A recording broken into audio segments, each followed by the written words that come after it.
بسم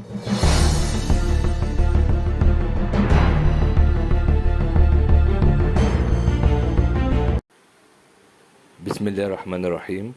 هنشرح في الفيديو ده برنامج سكول هاوس.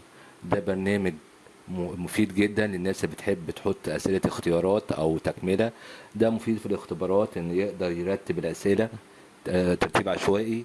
ممكن الاختيارات أو الإجابات بتبقى ترتيب عشوائي. بيقدر يطلع الإجابات بتاعته في ملف، في شيت كده، دوكيمنت الطالب ممكن يجاوب فيها، أو نموذج الإجابة موجود معايا. الانترفيس بتاعه سهل جدا والتعامل بتاعه سهل جدا. هتلاقوا في اول رابط عندنا الموجود المقال او الموضوع اللي بيتكلم عليه، وهتلاقي جواه رابط لتحميل البرنامج نسخة كاملة معانا. لما تنزل الفايل اللي عندك هتلاقي ملف مضغوط كده، انت هتفكه. لما تفكه وتخش عليه هتلاقي جواه ملف اسمه سيت اب، ده اللي انا هبدأ اسطبه. سيت اب عادي خالص يا جماعه، سهل جدا جدا جدا. والتعامل حتى مع البرنامج سهل جدا، بيديك كل الامكانيات اللي انت عايزها. انت عايز الاسئله ايه، اختيارات من كم اجابه، عايز تكمله، عايز تحط دياجرام الطالب يحل عليه زي ما انت عايز. طبعا بصوا يا جماعه، انستليشن عادي، نيكست اكسبت نيكست الاورجنايزيشن بتاعتك انت عايز تكتب ايه. انا هكتب مثلا مسلي اكاديمي. تمام. بعد ما تحمل البرنامج وتشغل الكراك بتاعه هيبقى معاك النسخه كامله معاك، ما فيهاش اي مشكله. طبعا ممكن تغير المكان بتاعه الديفولت، بدل ما هو على السي تحط في اي مكان تاني عندك. واحول له انستول هيكمل معايا مفيش اي مشكله. هستناه لغايه لما يخلص خالص. بعد ما يخلص هبدا اعمل كراك للبرنامج بتاعي. اهم حاجه انك ما تشغلش البرنامج بعد التسطيب، يعني لازم اشيل الصح من اللي هي على لانش ذا بروجرام دي. هشيل صح واقول له فينش. الخطوه اللي بعدها الكراك. لو انت نسيت الكراك ازاي، هتلاقي فيه حاجتين. هتلاقي ملف تكست بيقول لك الخطوات بالانجليزي، وهتشوف في اخر في كمان شويه فيديو بيشرح لك ازاي تعمل الكراك ده برضه. كل اللي بيحصل بيقول لك انك هتفك الملف المضغوط بتاع الكراك ده.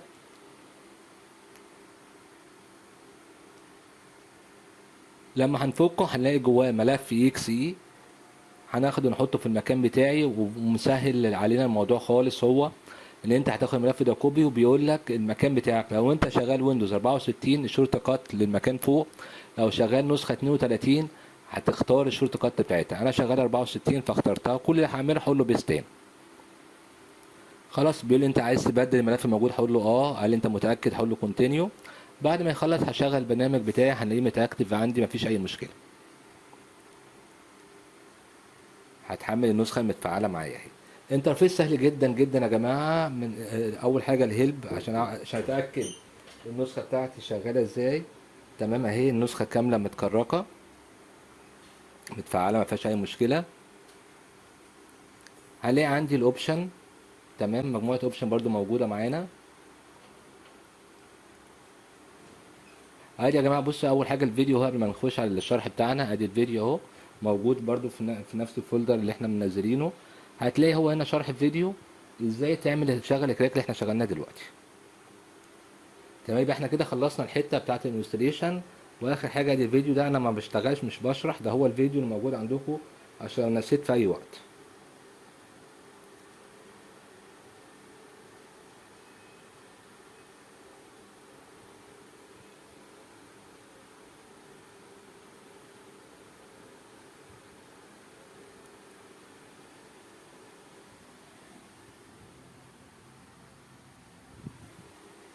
نبدا بقى الشغل على البرنامج بتاعنا. اول حاجه هنشوفها هنلاقي عندي الاوبشن اهي. طبعا بتبدا من اول حاجه كاي برنامج عندنا. الالوان بتاعتك، الانترفيس بتاعك، السيمز اللي انت شغال عليه ايه، الالوان اللي انت عايزها. بتختار اللون يريح عينك، يعني مثلا بدل الاخضر ده نختار اي لون مثلا. وهقول له اوكي. اهو اللون بدل ما هو اخضر بقى اللون الفلاني. طبعا ممكن ترجع اللون حسب ما عينك هتريحك مع الشغل بتاعك. هنلاقي برضو المكان بتاعي هيسيف فين الحاجه بتاعته، الاماكن الديفولت في عشان طبعا الشغل على السي ده بيبقى دايما خطر. لو الويندوز عندك حبيت تغيره، فاول حاجه بتتمسح الحاجه على السي. بعدها حبه اوبشن تاني. لو انت غيرت اوبشن وعايز ترجعها لاصلها بتعمل ريسيت. طب انت عايز تعمل ريسيت ايه لكل حاجه، للدوكيمنت بس، للتيست بس، حسب ما انت عايز. طب لو انت نسيت تسيف يعمل لك ريميندر كل قد ايه يفكرك انك تسيف. السبيلنج طبعا للاسف ما فيهوش اللغه العربيه. تمام. فبنختار اللغه اللي انا عايزها. تمام، اللي انا شغال عليها. طبعا مع كده ما فيش غير انجلش اللي انا شغال عليه. وطبعا اوتو تشيك للسبيلنج بتاعه. الابديت طبعا عشان الكراك بتاعنا يفضل ان انت ما تعملش كراك، ما تعملش ابديت، هقول له نيفر. لو انت معاك النسخه الاصليه شريحه هتقول له ايه الفتره اللي انت عايزها. حجم الصوره لما اجي احط صوره في التيست يبقى حجمها قد ايه؟ تمام. الكواليتي جوده الصوره اللي تتحط، ما احنا ساعات بيبقى في الامتحان في خريطه بيبقى في صوره. تمام. بنتكلم بعدها على ارقام، شكل الارقام هنشتغل بيها ايه. طبعا يا جماعه ده فيديو كده انتروداكشن سريع، لو في وقت هنشرح البرنامج ده بالكامل، بس انت لو دخلت عليه هتلاقي العمليه سهله ما فيهاش اي مشكله. تمام. اللغه بتاعتك ايه؟ رايت تو ليفت، اللي انت هتشتغل يمين من الشمال ولا شمال اليمين. لو انت هتشتغل عربي هيقبل منك تكتب عربي، بس لازم تقول له من الاول ان انت هتشتغل من اليمين للشمال عشان تبقى الفورمات بتاعتك صح. البريفرنس بتاعتك اللي انت هتحطها ازاي والدنيا ايه، ما فيهاش اي مشكله. مجموعه اوبشن سهله جدا جدا جدا. طيب هنبص على ايه تاني هتحتاجه؟ هنبص مثلا في الشورت كات بتاعتي، الحاجه هي الموجوده، الاختصارات اللي ظاهره عندي ايه، الاوبن، السيف، البرنت، الحاجات اللي موجوده فوق. انت بتتحكم من هنا ايه اللي يظهر وايه اللي ما يظهرش. طيب انا هبدا دلوقتي تيست جديد مثلا للسهوله بس. ادي الشكل بتاعه طالع، اول حاجه فاضي، اول وضع بتاعي ديزاين فيو. هبدا اكبر عشان الحاجه بتاعتي تظهر. بصوا ادي ايه اول سؤال عندي، مطلع لي كده انت اول سؤال عايز وضعه ايه، عايزه اختيارات، عايزه تشيك مارك، عايزه ايه. تمام. كل ما اختار واحده بيحضر لي سؤال تاني بعدها اهو. تمام. هندي كده حبه امثله. نخلي بالنا يا جماعه ان عليها صح في الشاشه اللي على اليمين دي معناها ان السؤال ده ظاهر، ما عليهاش صح يعني السؤال ده مش ظاهر. واللي انا هعمله دلوقتي ان انا هشيل الصح من حبه حاجات كده مش عايزها، عشان اوريكم ان انا حتى لو انا حاطط السؤال مش هيظهر معايا في الطباعه ولا على الشاشه بتاعتي. هتلاقي على الموقع بتاع الابلكيشن نفسه يا جماعه بتاع البرنامج ده هتلاقي شرح كتير بالانجلش والكلام ده، وعلى اليوتيوب برضو هتلاقي. تمام. انا بحاول دايما ادي البدايه للناس والناس تبدا تخش على الابلكيشن وتشتغل وتشوف الدنيا بتاعتها ايه. مثلا شلت اهو الصح مع كل الاسئله وهسيب اول سؤال بس. هيسالني انت السؤال ده عباره عن ايه، فين راس السؤال، هتكبر برضه عشان الصوره تبقى اوضح شويه اهي.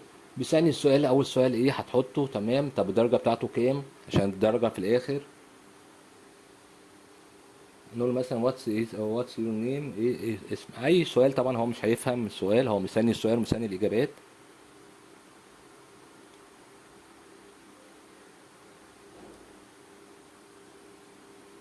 هنحط الاجابات مثلا بتاعتنا. طبعا هو عطيلي عدد من الاجابات تكتبها مثلا هو باي ديفولت زي ما احنا شايفين كده 5 اجابات. انا ممكن اشيل منهم او ازود، يعني مثلا هشيل كده اهو خليتهم 4، خليتهم 3، ممكن ازود تاني اخليهم 4، مفيش اي مشكلة عنده. تمام. وده اول سؤال. هخش على السؤال التاني برضه احضره، الاجابة بتاعته ايه، الدنيا بتاعته ايه. انا مختار التشيك اختيارات، مختار دياجرام عشان نشوف بس الشكل السريع بتاعنا عامل ازاي. لو انت اصلا الاسئله عندك كاتيجوري، السؤال الاول وتحتيه كذا سؤال، او الدرس الاول وعليه كذا سؤال، او الوحده الاولى وبعدين الوحده الثانيه، فتقدر تعمل كاتيجوري من الشمال زي ما انت عايز. ادي السؤال اللي بعده اتنقلت عليه. ده نوع دياجرام، يعني المفروض اختار صوره مثلا خريطه او حاجه احط عليها اجابات. بتبقى صوره عندي مخزنها يا جماعه وبخش اختارها من هنا. بكتب فوق السؤال وبختار من تحت الصوره بتاعتي.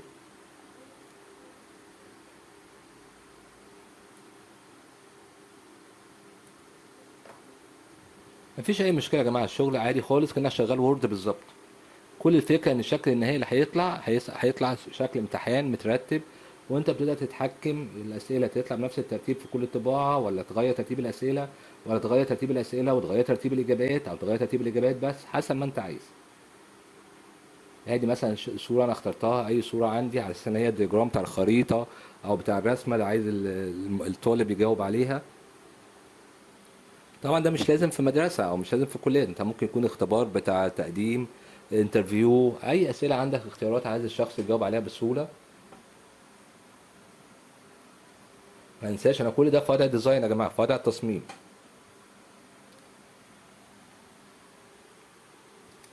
وما ننساش الفيديو ده مجرد مقدمة، الهدف منه ازاي اسطب البرنامج واعمل له الكراك بتاعه، واتفرج بسرعة على الشكل بتاعه، وانا اقدر ايه اتعامل معاه بعد كده.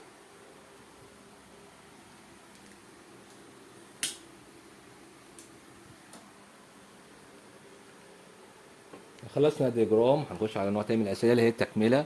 بكتب طبعا بكتب فوق الجمله اللي انا عايزها، وتحت بيقول لي الاجابه صح. بص انا بكتب فوق، بيكتب تحت لوحده. اول ما اعمل سelection لحاجه، بص يا جماعه خلاص هو فرض ان هي دي النقط بتاعتي، شايفينها؟ دبل كليك عليها اهي، مثلا هعمل دبل كليك على ماي اهي فوق، هتلاقي ماي اتحولت نقط وبقت هي رقم واحد، ونموذج الاجابه تحت الاجابه الصح اللي هي ماي اهي، شايفينها؟ يبقى انا بكتب له الجمله كامله، وهو لوحده لما بختار النقط هو فاهم الاجابه من الايه، من اللي انا كنت كاتبه الاول. ادي الشكل بتاعه يا جماعه اهو. ما انساش انا كنت مختار سؤال واحد، فهو اهو طالع السؤال الواحد بتاعي. لو رجعت تاني ابدا اظهر بقيه الاسئله، وارجع اتفرج تاني عليها في السوليوشن في الشكل بتاعه. ادي ورقه الاسئله بتاعتي اهي، تمام، اللي احنا اختيارات، جزء بتاع الاختيارات، الجزء بتاع التكمله حسب ما انا مختار. ادي سوليوشن، دي ورقه الحل يا جماعه، ها؟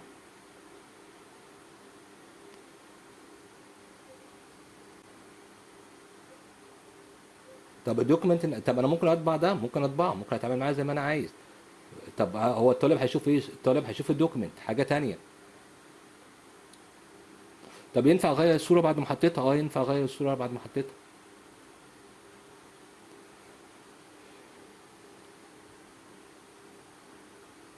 شايفين يا جماعه؟ التعامل سهل جدا جدا جدا معاه. ما تنساش السوليوشن ده الاجابه.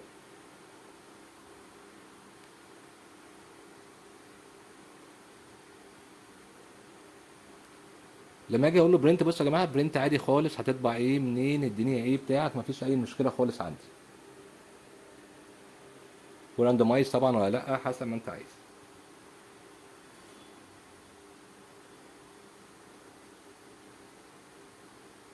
طب الامتحان نفسه بيبقى فين يا جماعه؟ الامتحان نفسه بيبقى في الدوكيمنت يا جماعه، ما انساش. ادي دوكيمنت، ادي ورقه الامتحان نفسه اللي الشخص هياخدها، بصوا يا جماعه اهي.